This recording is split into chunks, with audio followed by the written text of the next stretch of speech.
sering dikatakan, saya kira kalaupun kita perbaiki, mungkin undang-undang dasar masih diperbaiki, ada dua hal yang tidak boleh ditawar-tawar. Yang pertama itu substansi demokratis. Substansi demokratis menurut saya memuat dua hal. Pertama, bahwa rakyat mengontrol siapa yang memimpinnya, bisa memilihnya, bisa memberhentikannya, dan dengan demikian juga menentukan semacam arah mau dipimpin kemana.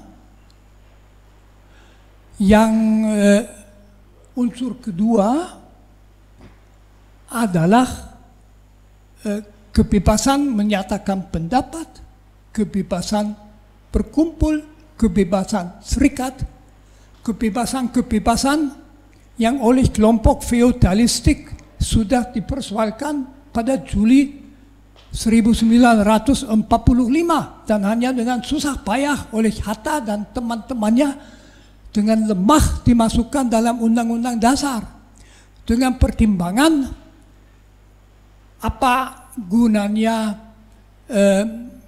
hak asasi manusia kalau orang lapar. Jawabannya tentu saja suatu yang banyak diberikan sampai sekarang belum ada negara yang demokratis yang mengalami kelaparan. Itu suatu fakta empiris. Demokrasi itu paling penting demi keadilan sosial. Jadi semboyang kita tidak mau keadilan macam-macam, keadilan sosial. Justru keadilan sosial menuntut bahwa orang bisa memperjuangkannya. Keadilan sosial tidak diciptakan dengan membagi-bagi. Itu selalu dalih, mungkin juga kepercayaan naif elit. Kami orang baik, jadi kami tentu bagi semuanya yang baik bagi orang miskin. Tapi dalam kenyataan, hakikat dukungan pada keadilan sosial adalah pemberdayaan. Jadi memungkinkan daya mereka main, mereka memperjuangkan sendiri. Sama dengan katakan saja upah minimum tidak begitu penting. Yang penting hak buruh untuk berserikat. Kalau buruh bisa berserikat, mereka sendiri bisa memperjuangkan upah minimum. Hanya mungkin masalahnya yang mereka perjuangkan upah yang tidak hanya minimum.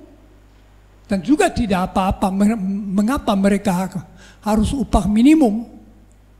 Maka dari itu di Orde Baru tidak ada kebebasan untuk berserikat. Karena begitu orang bebas berkumpul, menyatakan pendapat dan mengorganisasikan diri, dia tidak lagi bisa dimainkan begitu oleh elit. Jadi ini yang pertama, demokrasi itu perlu menurut saya dipilah. Yang kedua tentu saja hak asasi manusia. Saya merasa ngeri kalau saya dengar bahwa orang bisa kebablasan dalam hak asasi manusia. Apakah bisa kebablasan dengan menolak pembunuhan ekstrajudisial dan hal seperti itu? Itu justru implikasi dari Pancasila kita, kemanusiaan adil dan beradab, bahwa di negara ini orang yang lemah pun dihormati hak-haknya sebagai manusia, termasuk hak atas tempat tinggal. Jadi saya berpendapat tidak ada alternatif terhadap demokrasi kita, dan kita di jalan yang betul, tetapi banyak goyang dan banyak masalah. Nah, sebetulnya mesti diadakan pembicaraan bersama bagaimana kita dapat memperbaiki kondisi struktural supaya keluar dari politik transaksional itu, money politics itu. Saya mengandaikan bahwa banyak politisi sebetulnya meminatinya tapi tidak tahu bagaimana menjalankannya. Sejauh mana negara membiayai partai-partai, seperti misalnya di Jerman negara membiayai partai-partai. pemilihan sistem proporsional terbuka menurut saya kesalahan terbesar yang pernah dibuat. Itu melanggar prinsip dan memperlemah partai dan memperlemah juga dengan demikian struktur demokrasi dan membuat mahal. Misalnya ambang parlemen bisa dinaikkan menjadi 5%. Lalu dengan sendirinya tidak perlu membatasi partai, hanya sedikit partai bisa masuk ke dalam DPR. Kalau semua dapat 5%, hanya 20, dan tentu tidak dapat itu. Jadi ada kemungkinan macam-macam. Saya mau menutup omongan saya yang agak kiri kanan. Saya kira masalah yang dikemukakan itu mesti mendesak supaya kita memperbaiki demokrasi. Indonesia itu banyak lemahnya. Kalau kita membandingkan Indonesia dengan banyak negara lain, di Asia, di Afrika, Amerika Latin, juga di Eropa, Indonesia cukup kuat dan mantap. Indonesia punya civil society yang pada hakikatnya damai. Meskipun ada selalu intoleransi dan sebagainya. Jadi sebetulnya syarat bahwa kita berhasil membangun demokrasi adalah cukup baik, misalnya jauh lebih baik daripada di Thailand, dan juga bahkan dibandingkan dengan Malaysia. Saya kira ada banyak keunggulan di tempat kita. Saya kira ini saja. Terima kasih. Ya, terima kasih Romo Magnis. Betul tadi kata Bang Sang. Jadi ketika sampai Romo Magnis, harapan itu muncul lagi. Jadi ada optimisme ketika tadi kita banyak memberikan tinjauan kritis terhadap kondisi perpolitikan kita dari pilkada demokrasi yang memang tadi serba banyak ketakutan dan ada distrust politik. Tetapi Romo Magnis mengajar kita melihat bahwa secara objektif memang masih banyak kekurangan dari praktik berdemokrasi kita, tetapi apapun ketika kita bandingkan dengan negara lain, kita jauh lebih baik. Memang masih ada cacat dari kekurangan demokrasi, dan ada sebuah ajakan bersama dari Romo untuk bagaimana memperbaiki demokrasi kita yang secara sistem, ya, bukan lagi persoalan moral atau etika, tetapi bagaimana secara sistem politik apa yang salah di situ, dan mari kita perbaiki ke depan. Ada sekitar 15 menit waktu untuk kita diskusi dari rekan-rekan wartawan dan tamu undangan yang hadir. Kalau ada pertanyaan, saya batasi 3 penanya untuk bertanya. Perkenalkan, saya Ibnu Prakoso, saya dari Banten. Kebetulan saya adalah pelaku langsung di dalam proses pilkada. 2015 saya mencalonkan jadi wakil wali kota Tangsel melalui Partai Nasdem, tetapi saya gagal. Pada saat itu terus terang saya diminta mahar, tapi saya nggak mau. Itu ya. Kemudian yang kedua, pilkada sekarang saya juga maju. Saya mencalonkan diri menjadi wakil gubernur Banten. Nah, yang ingin saya katakan bahwa apa yang dikatakan oleh teman-teman tadi, saya tetap optimis dengan demokrasi kita. Artinya apa? Saya melihat di partai itu SDM-nya tuh kurang. Banyak sekali teman-teman yang merasa baik, kelas menengah khususnya, itu tuh takut masuk partai. Mereka asik dengan keluarganya. Mereka lupa memikirkan bangsa dan negaranya. Jadi mengatakan bahwa demokrasi kita bagus kok. Kalau masalah mahar, kemudian juga masalah saya umpamanya Pak Ibnu kalau mau masuk ke Banten jadi mualaf dulu. Saya pikir itu nggak apa-apa itu. Memang politik seperti itu kok. Politik itu bagaimana cara menjatuhkan dengan berbagai macam cara. Betul Pak ya? Jadi yang ingin saya soroti adalah mari teman-teman yang merasa tertantang untuk mengabdi, untuk melayani, masuk partai. Kita sama-sama. Karena di partai itu orang-orang baik. Orang baiknya kurang, orang yang pinter juga kurang. Jadi begitu. Jadi saya masih optimis, saya tidak bisa begitu banyak cerita sebelum saya jadi. Kalau saya jadi, saya akan bisa cerita dari pagi sampai malam. Bagaimana perjuangan saya. Terima kasih. Saya cuma ada satu pertanyaan terkait wacana tentang pemberian dana kepada parpol yang dibiayai oleh negara.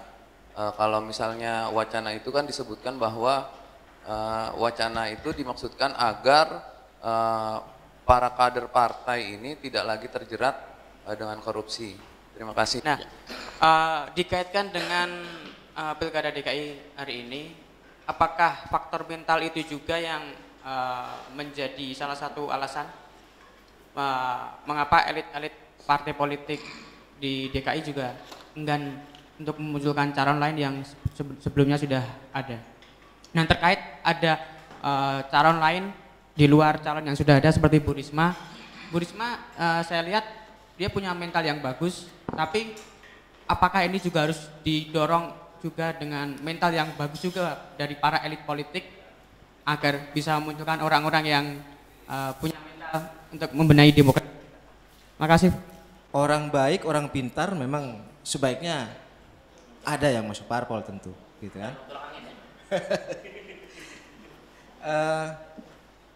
Ada misalnya istilah intelektual organik, ya kan?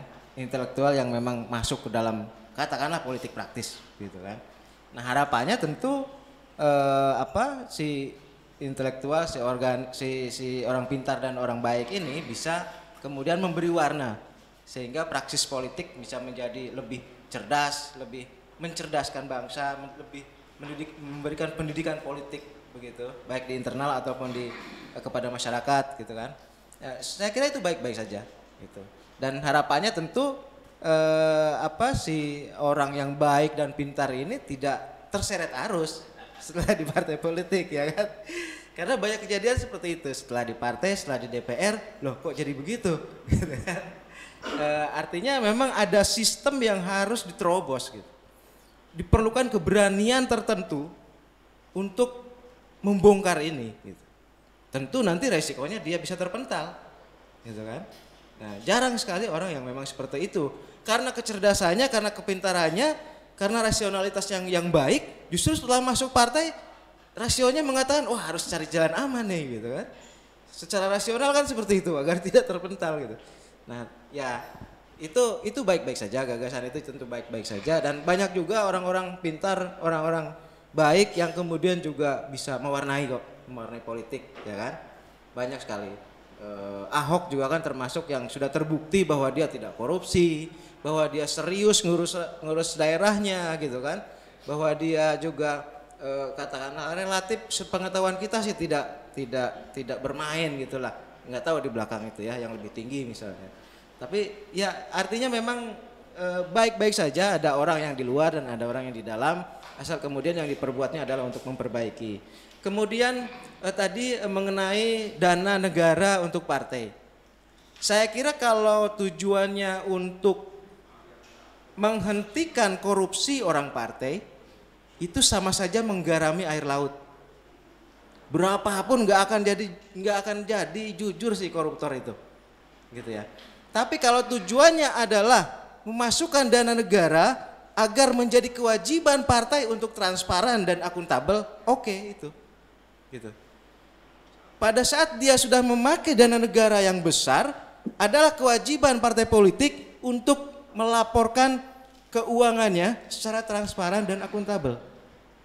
Saya kira itu tujuannya yang pas, gitu.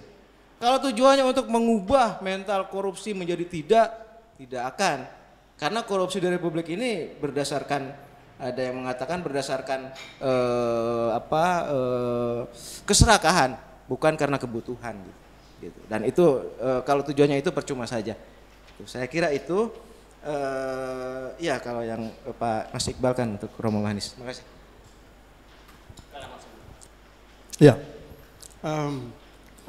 tadi kalau kita lihat indeks demokrasi kita, salah satu faktor yang menyumbang cukup besar kenapa indeksnya itu 7,5 itu karena salah satu titik lemahnya itu adalah kelembagaan demokrasi. Nah, kelembagaan demokrasi dalam itu adalah partai politik. Persoalan yang sangat serius dari partai-partai politik kita memang selama ini kita belum, terutama partai-partai kita ini belum memiliki derajat pelembagaan partai yang makin baik. Ketika derajat pelembagaan partainya masih rendah, maka memang